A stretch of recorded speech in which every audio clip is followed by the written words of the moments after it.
Over thinking चलती रहती है दिमाग में, फ्यूचर से रिलेटेड सोच करके कि अगर ये हो गया तो क्या होगा, वो हो गया तो क्या होगा, वो हो गया तो क्या होगा। That leads to anxiety and depression, क्योंकि अगर एक ही थॉट को हम बार बार रिपीट करते रहेंगे अपने माइंड में और वो थॉट कंक्लूड नहीं होगा, एंड नहीं होगा, तो वो लूप बन जाएगा और उस लूप को ही स्ट्रेस बोलते हैं।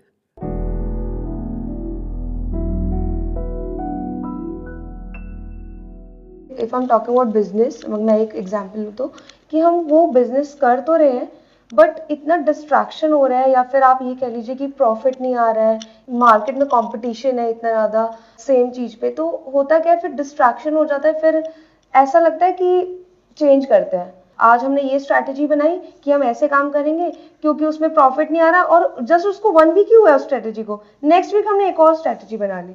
ओवर थिंक कर करके बार बार अपनी प्लानिंग्स चेंज कर रहे हैं, डिस्ट्रैक्ट हो रहे हैं, अपने पास से डिस्ट्रैक्ट हो रहे हैं, तो स्टिक नहीं रह पा रहे हैं। Why are you calling it a distraction? क्योंकि अगर आप कुछ कर रहे हैं बिजनेस में या कोई भी काम कर रहे हैं और वहाँ पर रिजल्ट नहीं मिल रहा है, तो आप अपनी स्ट्रैटेजी चेंज कर रहे हैं, इसको पिवट करना बोलते हैं। आप कुछ अलग कर रहे हैं, why are you calling it a distraction?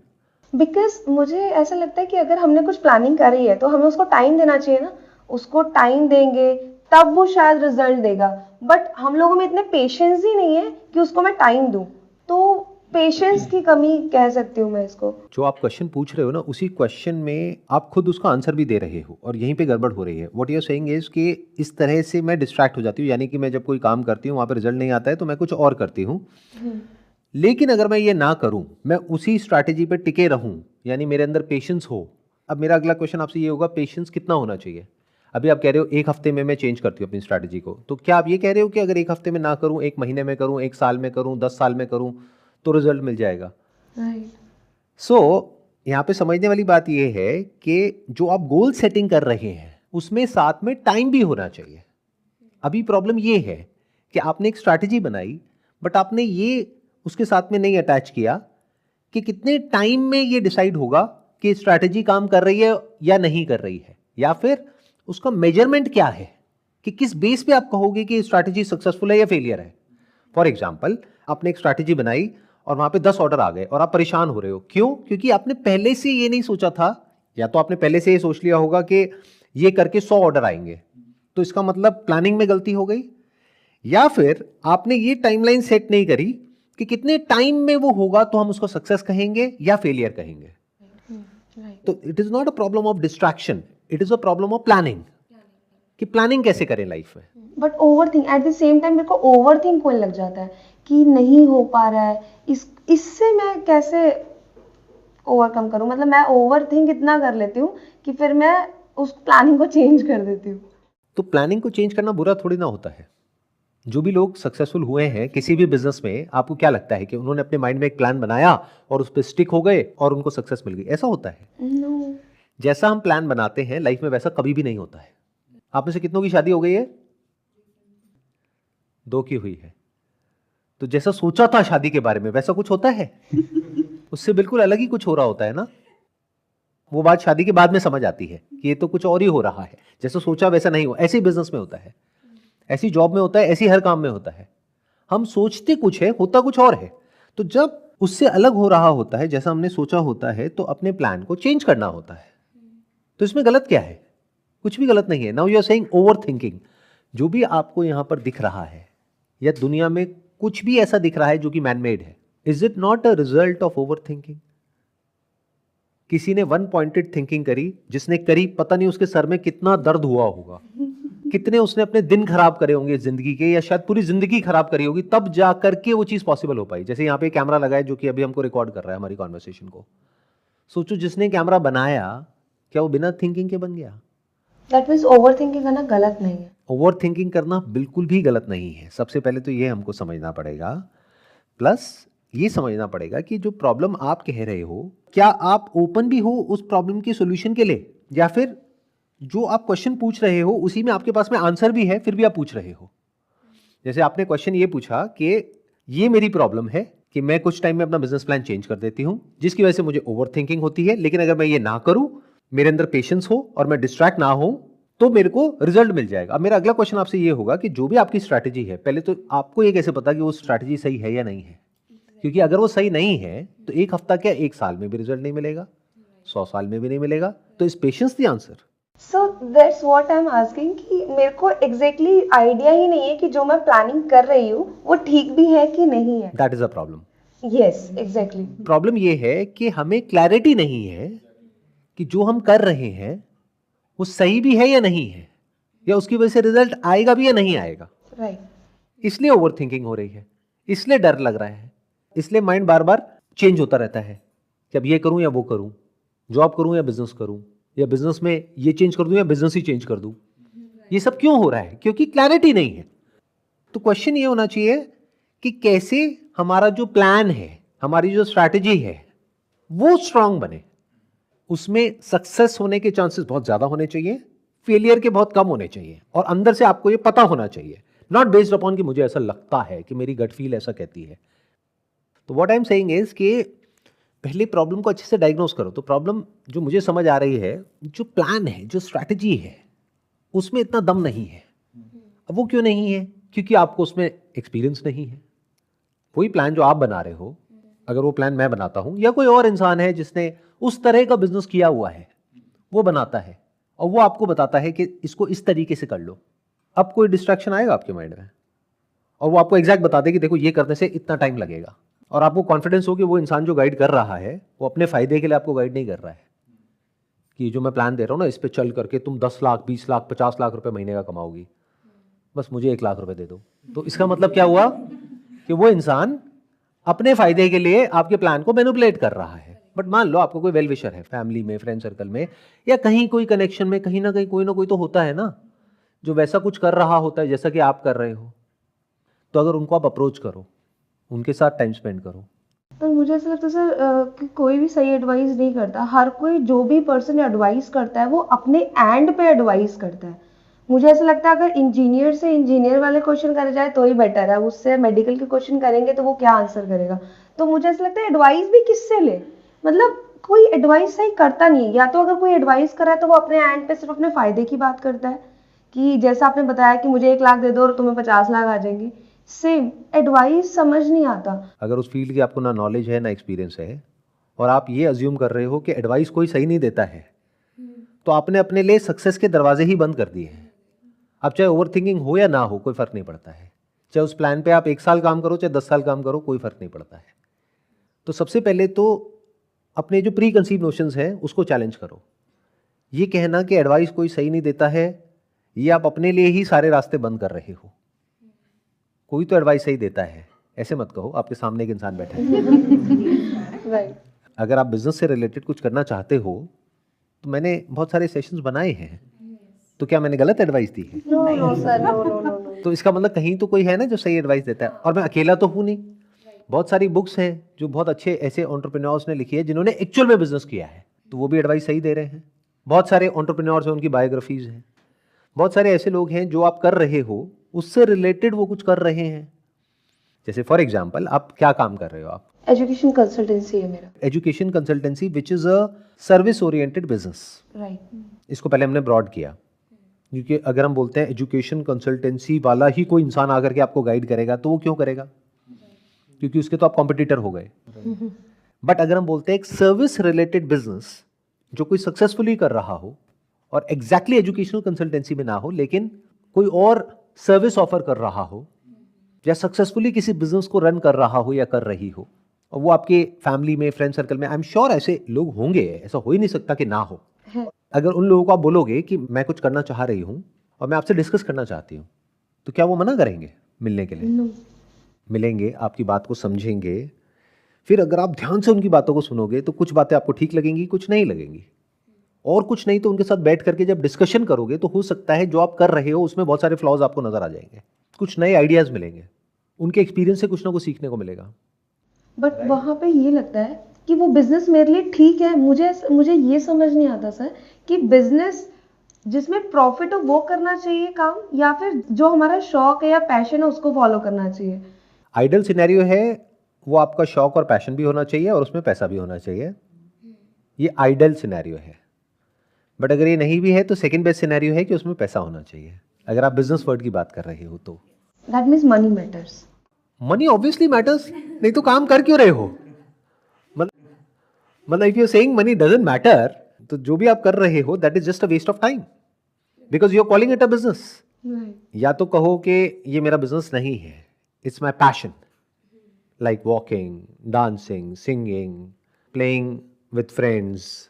One of my friend is saying कि मेरे को एनिमल्स बहुत पसंद है, तो वो कहता है कि ना कुछ एनिमल्स के लिए करो क्योंकि तुम बहुत डेडिकेटेड हो उनके लिए।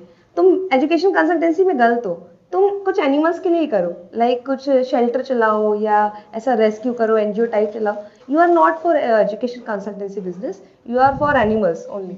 तो फिर मैं सीधा सा क्वेश्चन है, कोई घुमा फिरा करके नहीं। अभी जो आप कर रहे हो एजुकेशनल कंसल्टेंसी वाला जो भी काम कर रहे हो, वहां से पैसा कमा रहे हो या गंवा रहे हो? नहीं कमा रही हूँ। कमा रहे हो ना, तो करते रहो, साथ साथ में अपना जो कर रहे हो वो करते रहो।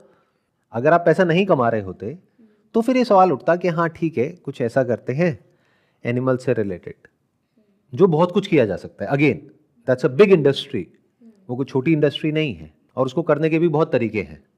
और फ्यूचर में आप चाहो तो वो कर भी सकते हो, यहाँ से पैसा कमाने के बाद में आप अपना वो भी कर सकते हो, एज बिजनेस भी कर सकते हो, एज सोशल एंटरप्रेन्योरशिप भी कर सकते हो, फ्री में भी कर सकते हो। डिपेंड करता है आपके पास में कैसे रिसोर्सेज हैं, पीछे से बैकअप कैसा है। बहुत सारे ऐसे लोग हैं जिनके पास में बहुत पैसा है, उन्होंने शेल्टर होम खोल लिया है स्ट्रीट डॉग्स के लिए और ऐसे जो भी एनिमल्स होते हैं उन लोगों के लिए, और वो किसी से पैसा भी नहीं लेते हैं, खुद ही सारा मैनेज कर रहे हैं।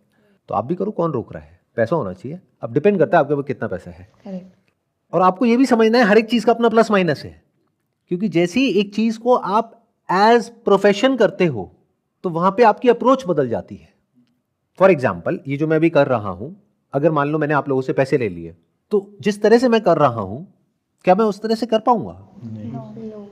फिर बेसिकली एक एक्सचेंज ऑफ सर्विस होगी वहां पर, कि आप आकर के मुझे ये कहोगे कि मैंने पैसे दिए, ये मेरी एक्सपेक्टेशन है, चलो सर मेरी एक्सपेक्टेशन पूरी करो। मैंने आपको पैसे दिए थे मोटिवेशनल टॉक के लिए, तो हमें मोटिवेट करो सर, हमें तो एनर्जी चाहिए, गूज़बम्प चाहिए, ये बातें नहीं चाहिए। लेकिन क्योंकि मैंने आपसे पैसे नहीं लिए, तब मैं क्या करूंगा? जो मुझे सही लगेगा वो करूंगा ना। अगर आपको नहीं सही लग रहा है तो आप उठ करके जा सकते हो, या अगर वीडियो देख रहे हो तो वीडियो बंद कर दो, सब्सक्राइब किया हुआ है अनसब्सक्राइब कर दो, तो मुझे फर्क ही नहीं पड़ रहा इन सब चीज़ों से।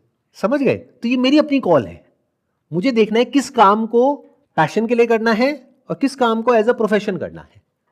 अब वो मैंने किस बेस पे कॉल लिया? देखो, ऐसा नहीं है कि पैसा जरूरी नहीं है, money is very important in life, but कुछ ऐसे काम होते हैं जिंदगी में जहां पर अगर पैसा इन्वॉल्व हो जाता है तो उस काम का जो एसेंस है वो खत्म हो जाता है। अभी ये जो मैं कर रहा हूं, क्योंकि इसमें पैसा इन्वॉल्व नहीं है, तो जो जैसा है मैं वैसा बोल सकता हूं, बिना ये सोचे कि आपको कैसा लग रहा है, अच्छा लग रहा है, बुरा लग रहा है। सच जितना मर्जी कड़वा हो मैं बोल सकता हूं, कुछ भी कर सकता हूं, मतलब कोई लिमिटेशन नहीं है कि ये ही करना है, ऐसा ही करना है, वैसा ही करना है। नहीं तो आप लोगों का क्या होता है, ऑडियंस का क्या होता है, वो एक टैग दे देती है।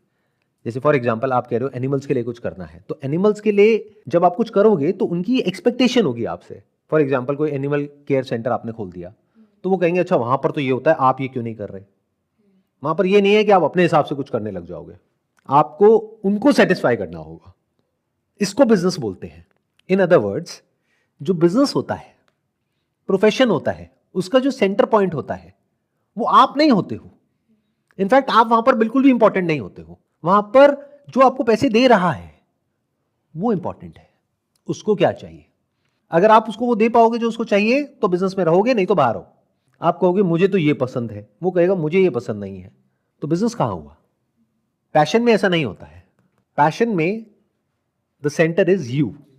जो आपको पसंद है वो करो, किसी के बाप का कर्जा नहीं देना, तो वो आप किसके लिए कर रहे हो? अपने लिए। हाँ, उससे किसी का बेनिफिट हो रहा है नहीं हो रहा है doesn't matter, but you are doing it because आपको अच्छा लगता है वो करना। और ये जो फर्क है इसको समझना बहुत जरूरी है, क्योंकि बहुत लोग नहीं समझते हैं इस फर्क को। Sir I am passionate about this, इससे मैं पैसा कैसे कमाऊं? इट डजंट मैटर भाई कि तू कितना पैशनेट है कितना नहीं है। जो पैसा दे रहा है उसको समझ कि ये जो तू काम कर रहा है उसके लिए वो कितना पैसा देने को तैयार है। वो सामने वाला बंदा कहे कि मैं तो तेरे को 50 रुपए दूंगा, तो हाँ तेरी 50 रुपए ही है वैल्यू, तो अपने माइंड में कुछ भी सोचता रहे। That is called market value. उस इंसान की वैल्यू मार्केट डिसाइड करेगी, बट पैशन में ऐसा नहीं होता है। तो इसलिए इन दोनों को आइडियली हर इंसान को अलग अलग रखना चाहिए। पैसे को, पैशन को, रिलेशनशिप को, ये अलग अलग चीजें हैं। बट हमारे केस में क्या होता है, बहुत सारे लोगों के केस में सब कुछ मिक्सअप हो जाता है। रिलेशन में पैसा घुसा पड़ा है, पैसे में रिलेशनशिप आया पड़ा है, पैसा कमा रहे हैं, ब्रेकअप हो गया। अरे तो दो अलग अलग चीजें हैं, उसको उससे क्या कनेक्शन है? काम पे ध्यान दो। ब्रेकअप हो गया तो गुस्सा आ रहा है अंदर से, और एनर्जी लगाओ काम के अंदर, काम को और अच्छे से करो। और पैशन में हम कंफ्यूज होते रहते हैं। अगर आपको ये गलतफहमी है कि अगर अपना पैशन फॉलो करोगे तो उसके बाद में सब कुछ बहुत अच्छा हो जाएगा या आपको बहुत मजा आएगा, तो ऐसा नहीं होता है। अपना पैशन फॉलो करने में भी बहुत सारे ऐसे काम करने होते हैं जो आपको करना पसंद नहीं है। बहुत सारे सैक्रिफाइसेस देने होते हैं, अपने आप को चेंज करना होता है। जहां पैशन प्रोफेशन बनता है, आपके ऊपर ऑब्लिगेशन आनी ही आनी है, नो मैटर व्हाट। मान लो आप जॉब कर रहे हो कहीं पे, तो अब आपके ऊपर ऑब्लिगेशन आ गई ना, जो आपको सैलरी दे रहा है उसकी टर्म्स एंड कंडीशंस है, उसको आपको फॉलो करना पड़ेगा। पसंद है नहीं है, डजंट मैटर। नहीं कर सकते तो जाओ जी, बाहर जाओ, कोई और आ जाएगा। As simple as that. Business कर रहे हो, अपने स्टाइल से करना चाहते हो, मान लो आप ज्वेलरी का बिजनेस कर रहे हो, कपड़ों का कर रहे हो, अब वैसे कपड़े बेचना चाहते हो जो आपको अच्छे लगते हैं, लोगों को नहीं अच्छे लगते, कहेंगे ये नहीं चाहिए हमें, और अगर चाहिए भी तो इस प्राइस पॉइंट पे नहीं चाहिए। हो गया बिजनेस खत्म शुरू होने से पहले ही। तो वहां पे तो सिंपल ये समझना होता है कि सामने वाले को क्या चाहिए और उसके अकॉर्डिंग उसको पूरा करना होता है। अब कुछ रेयर केसेस में ऐसा होता है कि वो आपके पैशन से कनेक्ट हो रहा होता है, बट उसमें भी ट्वीकिंग करनी होती है। एग्जाम्पल दूं, जैसे मेरा पैशन क्या था एक टाइम पे, दैट वाज फोटोग्राफी। तो एज फोटोग्राफर मैं या जो मेरी टीम है, हम एक पर्टिकुलर तरह का शूट करना चाहते हैं जो हमको अच्छा लगता है करना, बट मार्केट को वो खरीदना अच्छा नहीं लगता है। बिकते वही शॉट्स हैं जो पिछले बहुत सालों से बिकते आ रहे हैं। मतलब कि एक पैटर्न है जहां पे क्रिएटिव शॉट्स लोग देख करके बोलते तो हैं कि ये बहुत अच्छा है, बट खरीदता कोई नहीं है। खरीदते क्या है? वही जो बेसिक से शॉट जो हर एड में देखते हो कि एक फैमिली है, मदर फादर दो बच्चे, चारों ने एक दूसरे को हक किए हुए स्माइल करके कैमरे में देख रहे हैं, हो गया शॉट, बेस्ट सेलिंग शॉट। तो पैशन के बाद भी करना तो वही पड़ रहा है जो क्लाइंट कह रहा है, चाहे उसमें आपका इंटरेस्ट है या नहीं है। और कोई भी पैशन हो, कैसा भी हो, एक पॉइंट के बाद में जाकर के बोरिंग हो जाता है, ये भी समझना होता है। तो अब क्या होता है कि अगर तो आपका प्रोफेशन है तो चाहे वो बोरिंग है या नहीं है, करना है तो करना है, क्योंकि पैसा वहीं से आना है। बट अगर उसको आपने अपना प्रोफेशन नहीं बनाया है, इन दोनों को स्मार्टली अलग अलग रख दिया है, अपने पैशन को प्रोफेशन को, तो फिर क्या होता है कि जहां आपको बोरिंग लगने लग जाता है, आप उस काम को बंद कर सकते हो या ट्रैक को चेंज कर सकते हो, कुछ और करो। आपने अभी बताया कि overthinking is good. Now if I ask you कि overthinking leads to depression, and वो इतनी मतलब कुछ चीजें जो हुई नहीं है हम उसके बारे में सोचते रहते हैं फुल डे, एंड वही सोचना I guess this is called overthinking for me in my case. And हम उसी चीज को सोच के सोचते हैं कि बस ऐसा होगा तो क्या होगा, तो मेरा रिएक्शन इस बेसिस पे कैसा होगा।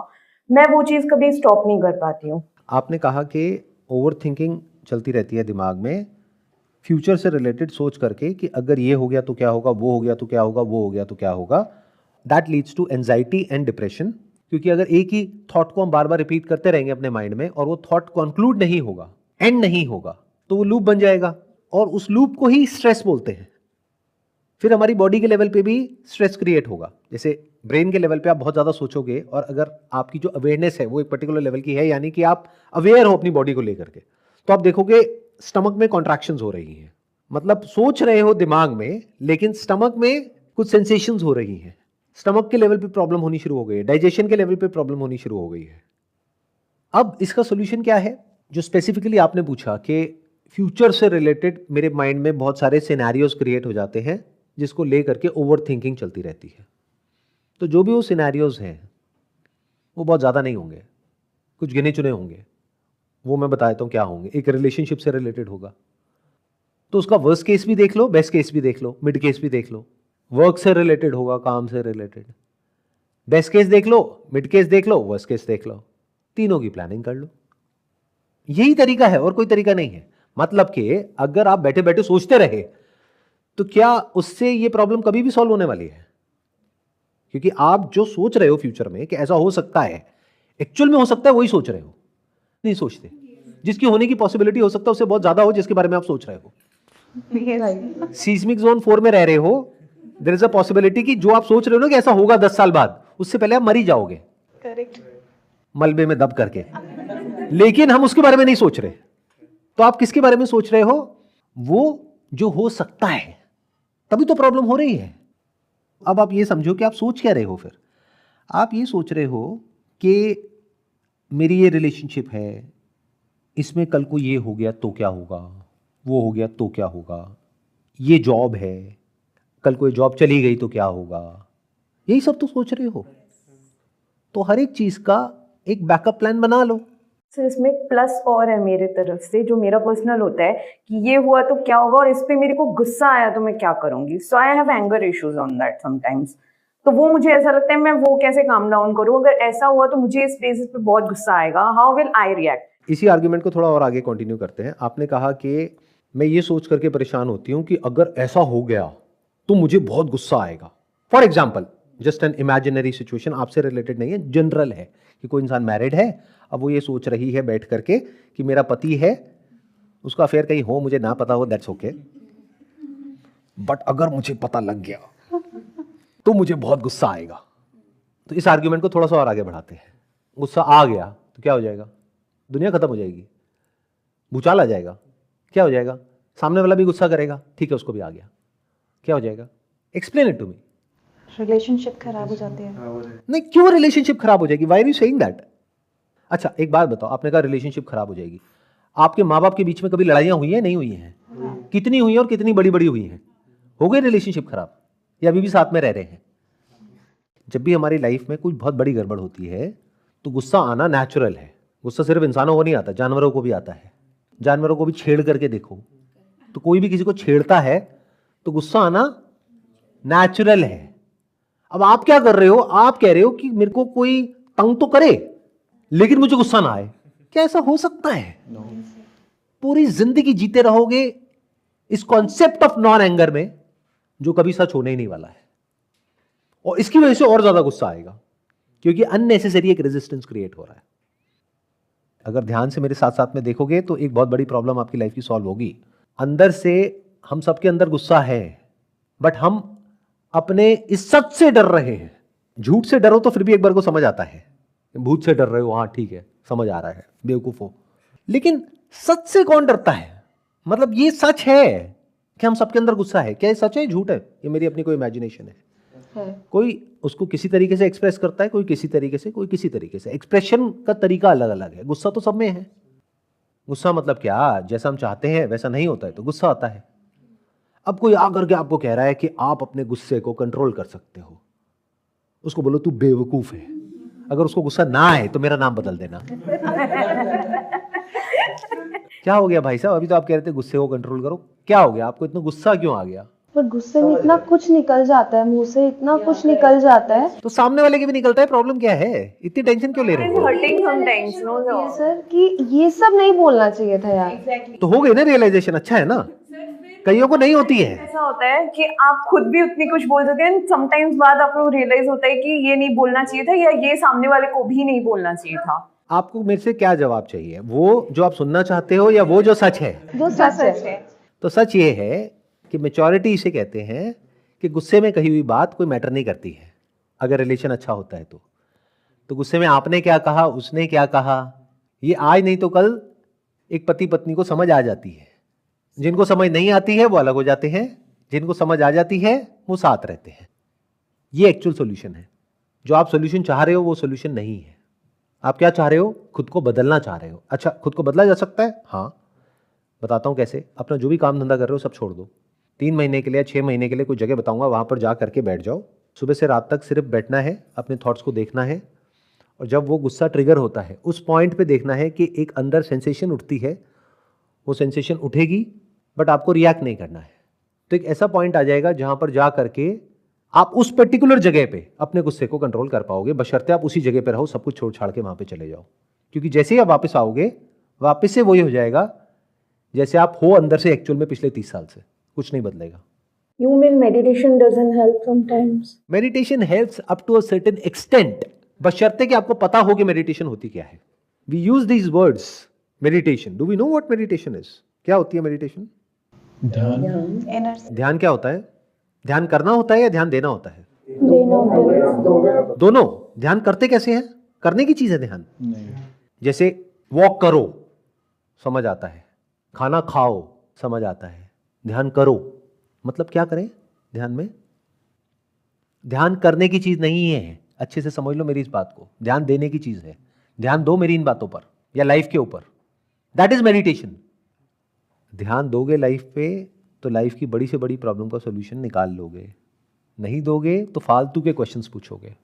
फालतू के क्वेश्चंस क्या होते हैं जो आप इधर उधर जा करके पूछते हो, या मेरे से भी बहुत लोग पूछते हैं कि सर ऐसा कैसे हो कि हमारी ओवर थिंकिंग बंद हो जाए।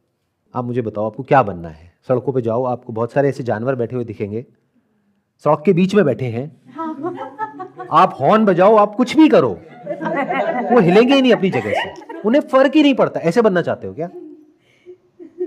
ओवर थिंकिंग छोड़ो, थिंकिंग भी नहीं है तो वापस से जानवर बनना चाहते हो? या ऐसा इंसान बनना चाहते हो कि लाइफ में कोई भी प्रॉब्लम आए, कैसी भी आए, किसी भी लेवल की आए, उसका ऐसे सॉल्यूशन निकाल दो? तो ऐसे कैसे बनते हैं ये पूछो। It is not very difficult.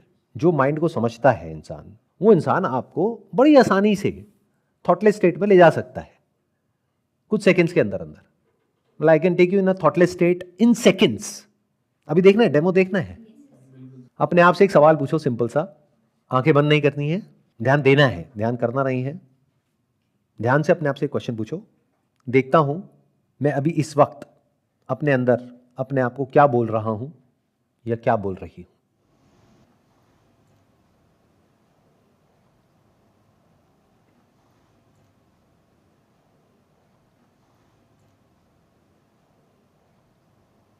Nothing mystical about it. जैसे हम बोलते हैं, अभी मैं बोल रहा हूं, आप भी बोलते हो, बोलते रहते हो ना सुबह से रात तक, ऐसे ही हम अपने अंदर भी तो बोलते हैं ना। देखो क्या बोल रहे हो अपने अंदर अभी इस वक्त। जैसे बाहर हल्की सी आवाज हुई, उसके बारे में बोला ना, तो क्या ऐसा नहीं हो रहा कि बीच बीच में कुछ बोल रहे हो, यानी कि सोच रहे हो, और बीच बीच में कुछ नहीं बोल रहे हो? यस। इसको थॉटलेस स्टेट बोलते हैं। इसमें क्या मिस्टिकल है? और कितने सालों की प्रैक्टिस लगी यहां तक पहुंचने में? There is no thought without a word. Word is thought. Word given to a person और a thing is called thought. But अब प्रॉब्लम क्या है कि इस स्टेट में आप कितनी देर रह सकते हो? 1 मिनट, 2 मिनट, 10 मिनट, चलो मान लो 24 घंटे भी रह लिए। बट ये सब कुछ देर के लिए ठीक है, कुछ दिनों के लिए ठीक है, वो भी तब जब आप अपनी लाइफ की जो बेसिक प्रॉब्लम्स हैं उसके सॉल्यूशंस थॉट से निकाल चुके हो, और अब आपको उस थॉट की जरूरत नहीं है, तब इसकी जरूरत पड़ेगी। जब आप इतने इंटेलिजेंट हो जाओ, इंटेलिजेंट का मतलब क्या कि लाइफ में जो भी करने लायक है वो सब कर सको, तो एक ऐसा पॉइंट आएगा जब जा करके जो इंटेलिजेंस है ये आपके लिए किसी काम की नहीं है, क्योंकि आपको अपने सर्वाइवल की टेंशन नहीं है, आपको पैसे की टेंशन नहीं है, आपके पास में कंफर्टेबल लाइफ है, एक अच्छा रिलेशन है, सब कुछ सही है, अपनी हेल्थ को भी आपने मेंटेन कर लिया है एक पर्टिकुलर लेवल तक। अब थॉट का क्या करोगे? थॉट किस लिए चाहिए होता है? कुछ करने के लिए। यस। थॉट दो तरीके का होता है, एक होता है यूजलेस थिंकिंग, जो लूप में गोल गोल गोल गोल घूमती है, जिसका कोई मतलब नहीं है, कोई एंड नहीं है। इतना आपको पता होना चाहिए कि वो थॉट जो भी आपके माइंड में चल रहा है वो सोचने से कुछ होगा या नहीं होगा, उसको सोचने का कोई फायदा है या नहीं है।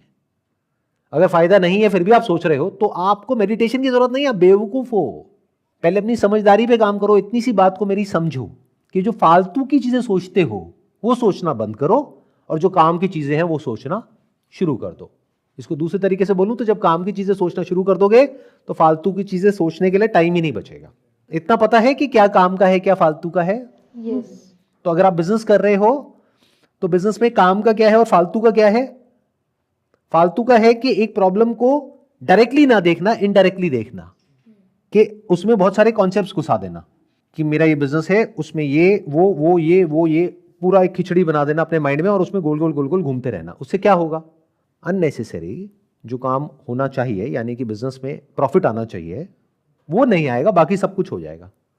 थ्योरेटिकली इंटेलेक्चुअल स्टिमुलेशन हो जाएगा, बैठ करके कुछ भी कॉन्सेप्ट्स बनाते रहो और वर्ड्स में ही खोए रहो। Those words could be distraction, those words could be patience। इस सब का प्रॉफिट से क्या कनेक्शन है? सीधा पॉइंट पे आओ ना, प्रॉफिट। बिजनेस का दूसरा मतलब क्या है? प्रॉफिट। अब प्रॉफिट कैसे होगा? तो once we are clear with that, कि इन दोनों में से कौन सा काम का थॉट है और कौन सा काम का नहीं है। काम का मतलब क्या, एक प्रॉब्लम है उसका सोल्यूशन निकाल लो। फ्यूचर से रिलेटेड कोई एंजाइटी हो रही है माइंड में, तो थिंक अबाउट इट, क्यों हो रही है, क्या हो रही है। मान लो आपकी शादी हो गई है, बच्चे हैं, अब आपको ये टेंशन हो रही है कि कल को मुझे कुछ हो गया या मेरे हस्बैंड को कुछ हो गया तो बच्चों का क्या होगा। तो अपनी इंश्योरेंस करा लो, मर तो सकते ही हो। अब मेरे से क्या एक्सपेक्ट करते हो, मैं यहाँ पे आकर के आपको ये बोलूँ कि नहीं नहीं ये सब मत सोचो, क्यों सोचते हो, चुप चुप बोलो ना। अरे क्यों मरोगे, अभी तो तुम्हारी उम्र ही क्या है, तुमसे छोटी छोटी उम्र के बहुत लोग मर रहे हैं। तो कोई भी मर सकता है, कभी भी मर सकता है, तो उसका सॉल्यूशन निकाल लो। आपको पता होना चाहिए कि अच्छा क्या होगा, कैसे होगा, उसकी प्लानिंग कर लो बेसिक सी। अब इसमें क्या होगा, जब शुरू शुरू में इस तरीके की अप्रोच आप पकड़ोगे तो आपके आसपास वाले लोग थोड़ा सा अनकंफर्टेबल होंगे, धीरे धीरे उनको आदत हो जाएगी कि ये तो थोड़ा अलग है इंसान हम लोगों से, या जो भी नॉर्मल सो कॉल्ड लोग होते हैं उनसे।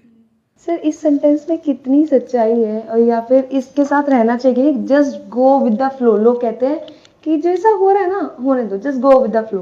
बिल्कुल बकवास बात है, बहुत बकवास। हाँ इससे बकवास कोई बात हो ही नहीं सकती। गो विद द फ्लो, इस वक्त जो यंग जनरेशन है यानी स्कूल कॉलेज के बच्चे हैं, they are all going with the flow. And what is the flow, social media is the flow, yes, Instagram is the flow, reels is the flow, comparison is the flow.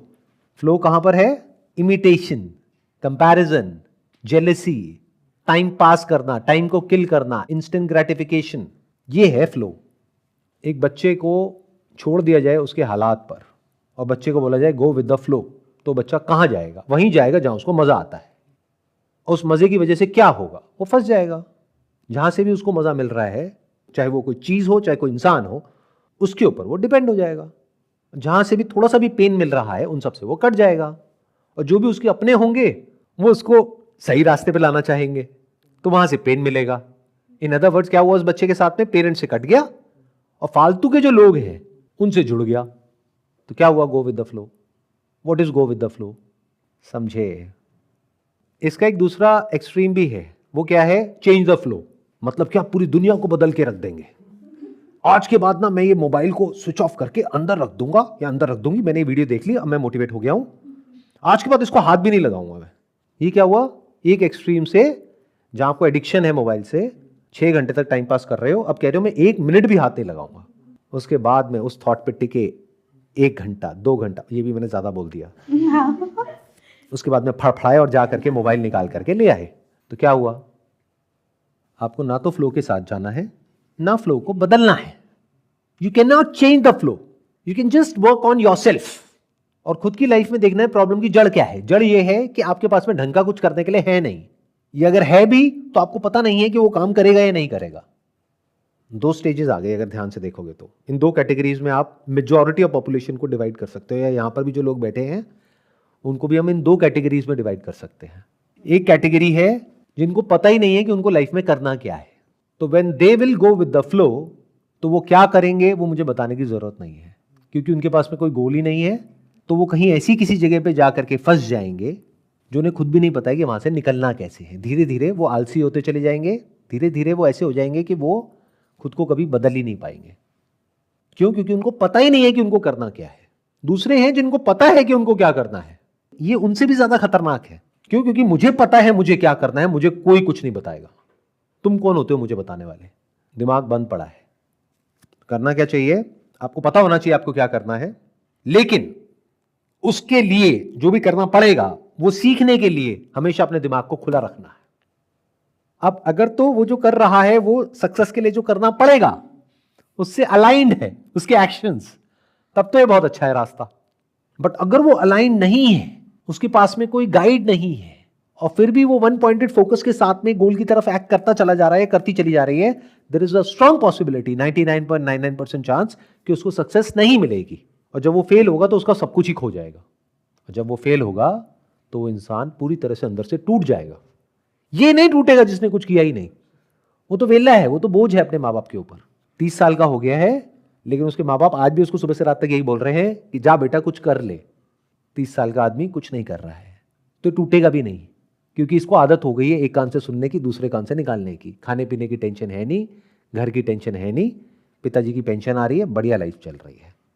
तो अब ये clear हुआ आपको, ये जो 2 categories है। जो आपने अभी दो कैटेगरी बताई ना, तो मैं इस वाली कैटेगरी का हूँ जो खतरनाक कैटेगरी है, जिसमें लोगों मतलब मुझे पता है कि मुझे क्या करना है, ठीक है। दैट मैंने 4 साल जॉब की, कॉर्पोरेट छोड़ दिया अभी, मेरे लास्ट मंथ है ये। और इसी के मतलब जॉब का जो मेरा लास्ट ईयर था, तभी मैंने सोच लिया था कि मुझे अपना खुद का बिजनेस डालना है, ठीक है। तो मैं अभी इंश्योरेंस बैकग्राउंड से हूँ, तो मैंने अपना खुद का ही लोन इंश्योरेंस इंडस्ट्री का स्टार्ट कर दिया है। तो हर कोई बोलता है कि आप अगर इसको एक्सपैंड करना है तो आप बिजनेस लोन ले लो या फिर फंडिंग उठाओ, ये कर लो वो कर लो, ठीक है। इनिशियली अब ये तो इधर से आ रहा है। इसके अलावा अगर हम घर पे जा रहे हैं तो घर घर पे अपने फैमिली के होते हैं कि शादी कर ले तो 26 साल का हो गया है, ठीक है। फिर उसके बाद आई एम मेजरली कंट्रीब्यूटर, मतलब फैमिली में मैं ही कंट्रीब्यूट करता हूँ ज़्यादा, ठीक है। तो अब वहाँ से वो ईएमआई के इश्यूज भी होते हैं कि हम वहाँ घर पे जाके उस पर फोकस करें। इधर से क्या आ रहा है कि आप बिजनेस पे फोकस करो, वहाँ से लोन लो, ये वो, तो बहुत पहुँच क्रिएट हो जाती है कि ज़्यादा एडवाइस भी ना हमारे लिए थोड़ी सी हार्मफुल है। तो वो भी एक क्लैरिटी मिलना ना, वो भी थोड़ा डिफिकल्ट है। अभी आपने जो बोला उसमें बहुत सारे अलग अलग पॉइंट्स आपने टच कर दिए हैं। जैसे एक आपने बात करी ईएमआई की, तो अगर आपने जॉब छोड़ दी है, अभी अपना बिजनेस करने के बारे में सोच रहे हो, तो बिजनेस से एकदम से तो पैसा आएगा नहीं। नहीं, मैंने ऑलरेडी स्टार्ट कर दिया है, मुझे आ रहा है वहाँ पे अच्छा इनकम आ रहा है, रेवेन्यू आ रही होगी, प्रॉफिट थोड़ी ना आ रहा होगा। प्रॉफिट है, कितना आ रहा है महीने का? जितना जॉब से आ रहा था उससे ज़्यादा आ रहा है या उससे कम आ रहा है?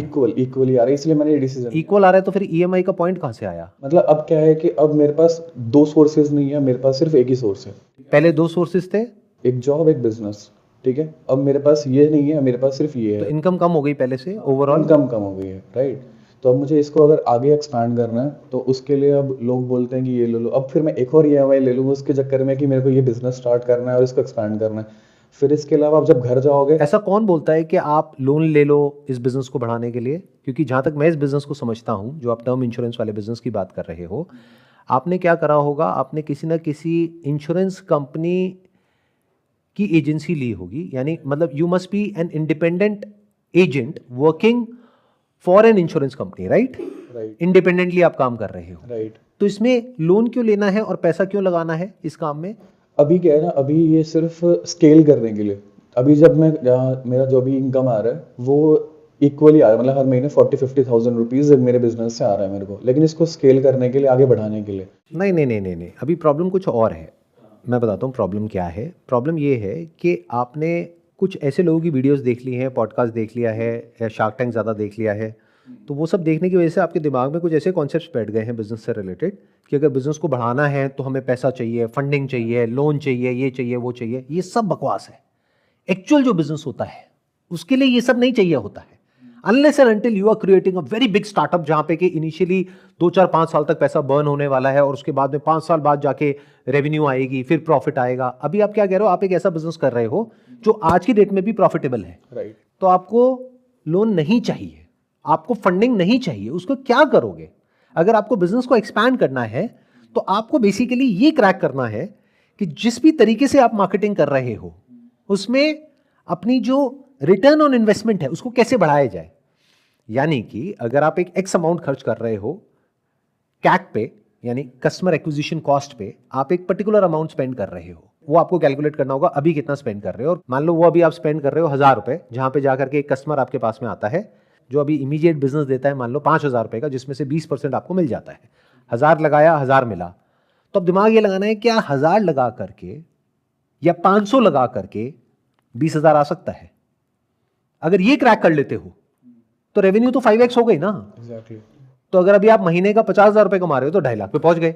अब 2.5 लाख खर्चोगे कैसे? क्योंकि खर्चा तो आपने कम कर लिया। आप समझ रहे हो ना मैं क्या कह रहा हूं?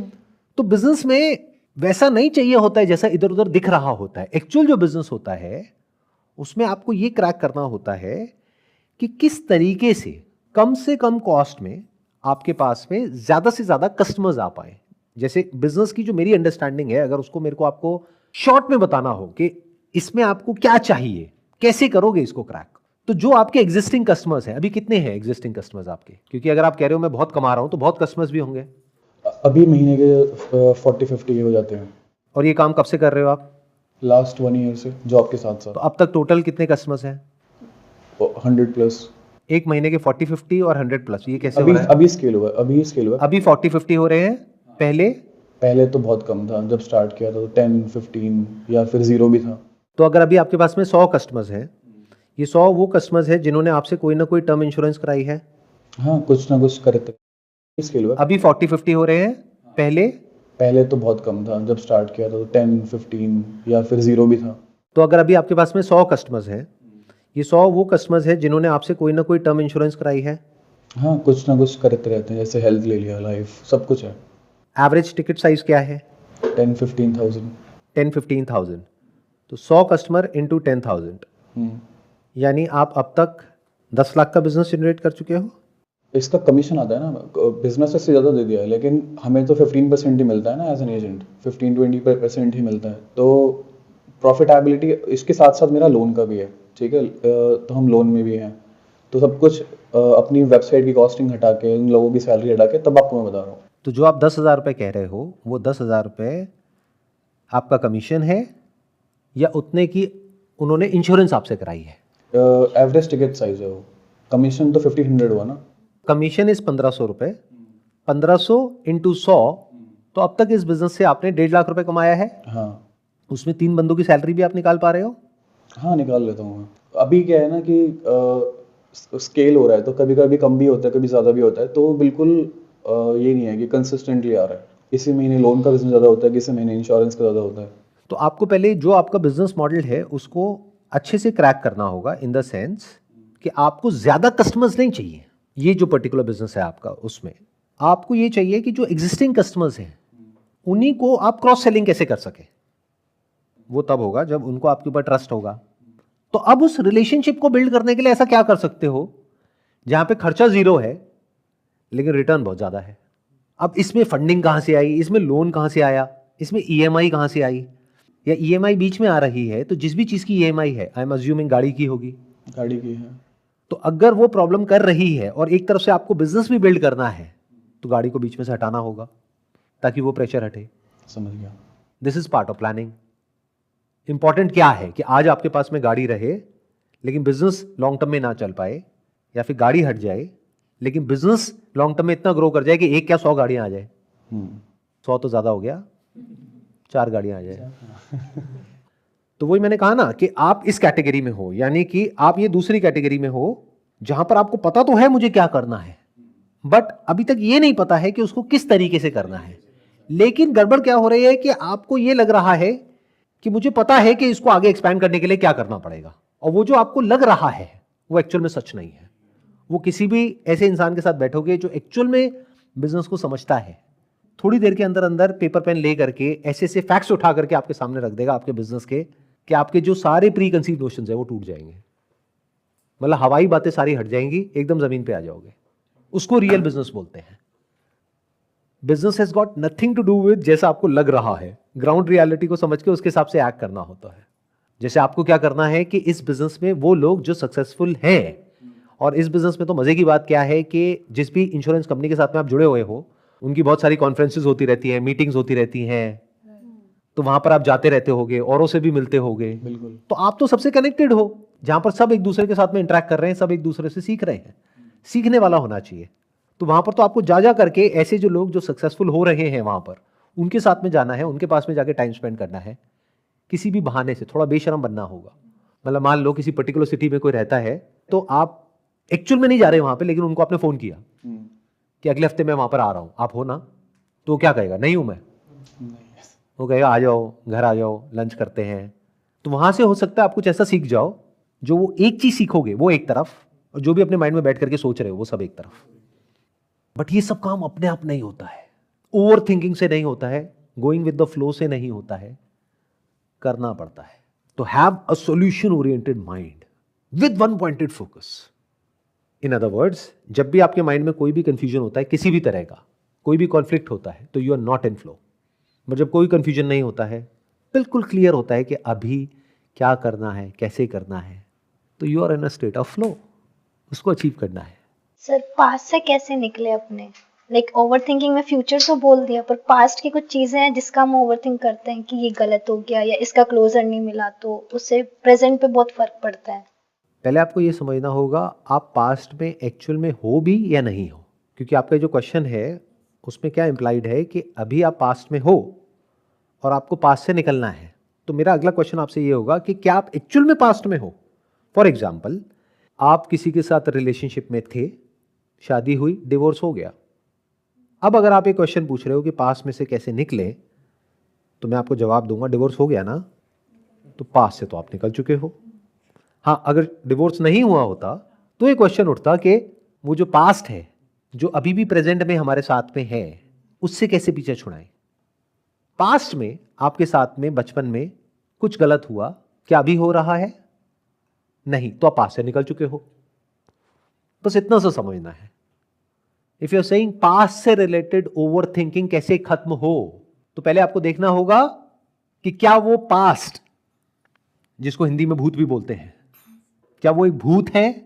अगर भूत है तो उससे छुटकारा पाने का कोई तरीका नहीं है, क्योंकि भूत है ही नहीं और कुछ भी करने की कोई जरूरत नहीं है। बस इस सच को देख लेना है कि वो भूत है और छूट गए। और अगर मेरी इतनी सी बात समझ आ गई तो अभी छूट गए, कल नहीं, परसों नहीं, 2 साल की मेहनत के बाद नहीं। कोई टेक्निक नहीं दे रहा मैं आपको, टेक्निक तब देता जब भूत होता, कोई रास्ता नहीं बता रहा। मैं क्या कह रहा हूं, मेरी बात को ध्यान से सुनो। वही मैंने कहा ना, ध्यान करना नहीं है, ध्यान करते रहो बैठे बैठे 10 साल तक कि पास से फ्री होना है, होके दिखा दो। कोई इंसान जिसके ऊपर भूत चढ़ गया है उसको बोलो ध्यान कर बैठ करके, कभी वो फ्री हो पाएगा? या जब वो ध्यान करने बैठेगा तो वो भूत और ज्यादा उसके ऊपर चढ़ जाएगा। कभी मेडिटेशन करी होगी तो मेरी बात समझ आ जाएगी मैं क्या कह रहा हूं। एक ऐसा इंसान जिसको गलतफहमी है कि भूत है और उसको बिठा दो एक अंधेरे कमरे में ध्यान करने के लिए, वो भूत और पावरफुल हो जाएगा उसके ऊपर। इसको बोलते हैं मेडिटेशन के साइड इफेक्ट्स। उसको करना क्या है? कोई ध्यान नहीं करना है, उसको ध्यान देना है किसी ऐसे इंसान की बातों पे जो आकर के उसको कह रहा है इधर बैठो आराम से बात करते हैं। कहां है भूत? दिखाओ। कहां है वो पास? दिखाओ। वो है ही नहीं, तब क्या करें? You got the answer. I hope ये जो हमने डिस्कस किया आज, over thinking related to future, related to past, related to work, business, सारा कुछ कवर हो गया इसके अंदर। Wish you all the best.